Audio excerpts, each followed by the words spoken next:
Hello friends, যদি একঘেয়ে পেঁপে খেয়ে খেয়ে বোর হয়ে যান তাহলে আমার এই পেঁপের ঘন্ট রেসিপিটি ট্রাই করতে পারেন। আশা করছি আপনাদের ভালোই লাগবে। পুরো ভিডিওটা প্লিজ একটু দেখবেন, দেখার অনুরোধ রইল। তো চলুন দেখে নিই একবার রেসিপিটি। তো নমস্কার বন্ধুরা, পম্পি কুকিংয়ে সবাইকে স্বাগত জানাচ্ছি। তো আমি দুটো পেঁপে নিয়ে নিয়েছি। তো পেঁপে দুটোকে কেটে চুলে নিয়ে নিয়েছি। এখন কুড়ুনির মধ্যে কুড়িয়ে নেব।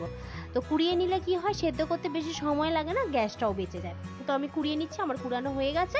তারপর একটা কড়াইয়ের মধ্যে একটু সাদা তেল দিয়ে দিয়েছি। এখন ইলিশ মাছের মাথাটাকে আমি হলুদ লবণ মাখিয়ে নিয়েছিলাম, তো ওই মাথাটাকে একটু ভেজে নিচ্ছি। তো অবশ্যই কিন্তু ইলিশ মাছের মাথাটাকে ধুয়ে নেবেন। তো আমি ধুয়েই আমি ভালো করে ভেজে নিচ্ছি, এখন একটু লাল লাল করে। তো ভাজা হয়ে গেল। ওই কড়াইয়ের মধ্যে একটু সামান্য সর্ষের তেল দিয়েছি আর একটু গোটা জিরে দিয়ে দিলাম। তারপরে এখন দিয়ে দিব একটা পেঁয়াজের কুচি। তো একটা পেঁয়াজ কুচি দিলাম। আপনারা চাইলে এখানে রসুনও দিতে পারেন, আমাদের ঘরে রসুনটা এত প্রেফার করেনি, তাই জন্য আমি দিইনি, আমি পেঁয়াজটাই দিয়েছি।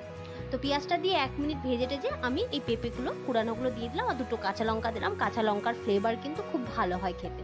তো আমি দিয়ে এটাকে 1 মিনিট মতন মিশিয়ে নিচ্ছি। একটু শুকনো ছিল কিন্তু পেঁপেটা, তো আমার এটা বেশি রসালো পেঁপে ছিল না, একটু শুকনো শুকনো ছিল। তারপর আমি 1 মিনিট ভেজে টেজে আমি দিয়ে দিচ্ছি হলুদ গুঁড়ো পাউডার 1 চামচ, পরিমাণ মতন লবণ, জিরে গুঁড়ো পাউডার 1 চামচ, সবজি মশলা দিলাম। সবজি মশলাটা অবশ্যই দেবেন, ভালো লাগে। একটু কাশ্মীরি মির্চ দিয়ে দিলাম, লঙ্কা কালারটা একটু ভালো আসে তাই জন্য। অল্প স্বাদ অনুসার চিনি দিলাম, স্লাইট চিনি দিয়ে দিলাম। দিয়ে এটাকে ভালো করে মিক্সড করে নিলাম।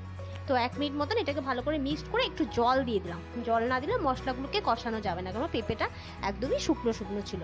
তো আমি জলটা দিয়ে 2-3 মিনিট কষিয়ে নিয়েছি। তারপরে আমি মাছের মাথাটা দিয়ে দিলাম, দিয়ে এটাকে ভালো করে ভেঙে দেবো।